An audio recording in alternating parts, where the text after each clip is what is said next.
गोळ्या झाडल्या गेल्या. त्यानंतर काय झालं हे कळेपर्यंत ना ती व्यक्तीच पळून गेली. कोणी कोणी दिसेनासच झालं.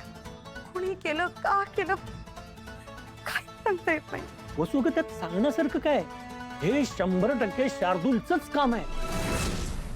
मलाही असंच वाटतंय वसू. नाहीतरी त्यांनी धमकी दिलीच होती ना आकाशला संपवायची. त्याला वाटलं असेल ना एकदा आकाशरावांना संपवलं की आपल्याला बनीचा ताबा सहज घेता येईल म्हणून.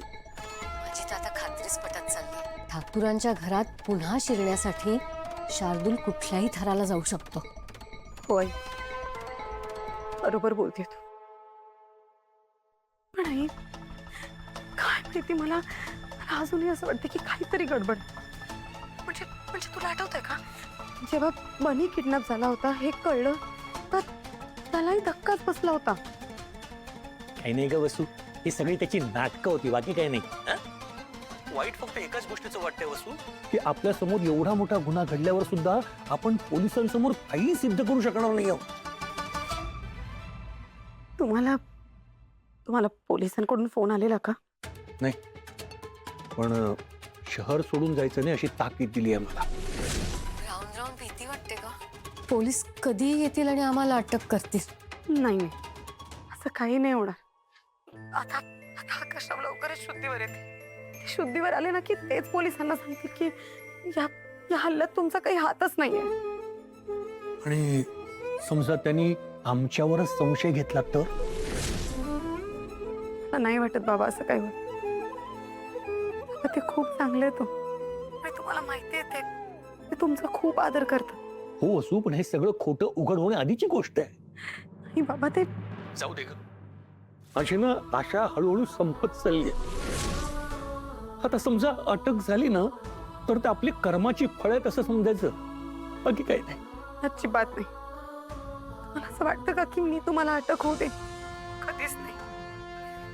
फक्त तो गोळ्यात झाडणारा माणूस सापडला पाहिजे. मग सगळं सोपं होईल.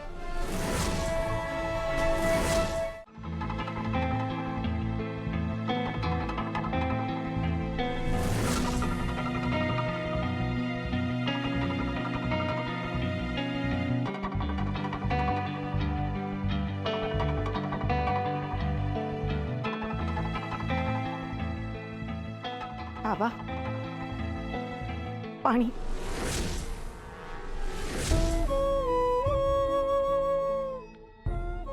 थकला असाल ना. मी चहा आणते करून. नको.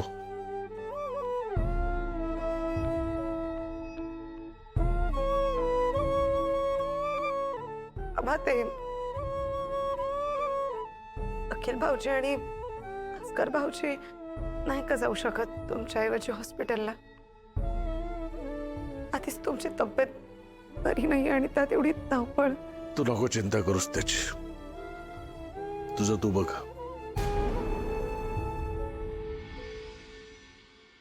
बाबा, आकाशराव कसं आहे?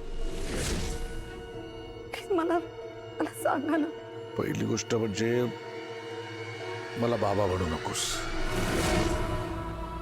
मी नाहीये तुझा बाबा.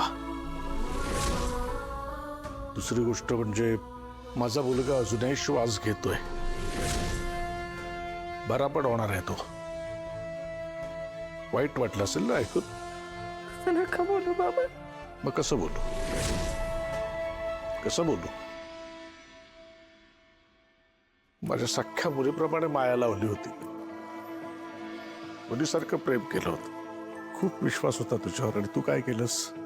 फसवलंस आम्हाला. तुझ्यामुळे माझ्या मुलाची ही अवस्था आज.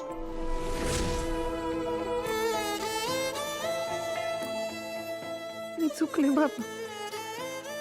मी खोटं बोलले. मी खरंच खूप मोठी चूक केली. मला माफ करा. पण एकदा माझी बाजू पण समजून घ्या ना प्लीज. तू नाही, हे चुकलो मी.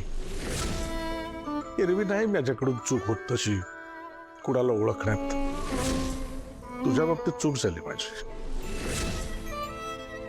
हे बघ, जेवढे दिवस तू या घरात आहेस तेवढे दिवस शांतपणे घालव. आमच्याशी काही बोलू नकोस, काही विचारू नकोस, आम्हाला कुठलाही त्रास देऊ नकोस. एकदा का आकाश आला की मग त्याच्याशी बोल आणि इथून निघून जा. म्हणजे तुझा आमचा संबंध संपला.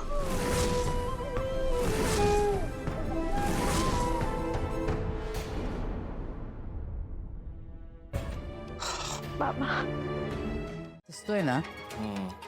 पण काय ना लकी, समज आकाश मेलाच नाही तर नाही. असं आहे की तुमच्या दोघांचं सिक्रेट कळलं, जयश्री गणली रे.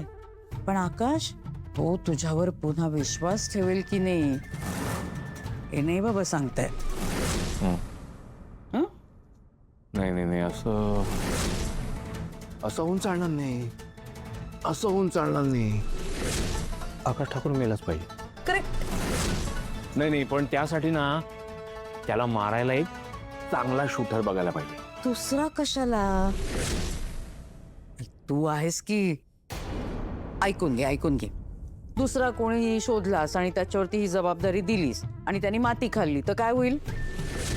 तू जिवंत राहील ना. आणि कसं आहे, ठाकूर घराण्याचा तुझ्यावरती विश्वास आहे. हॉस्पिटलचा ऍक्सेस आहे तुझ्याकडे.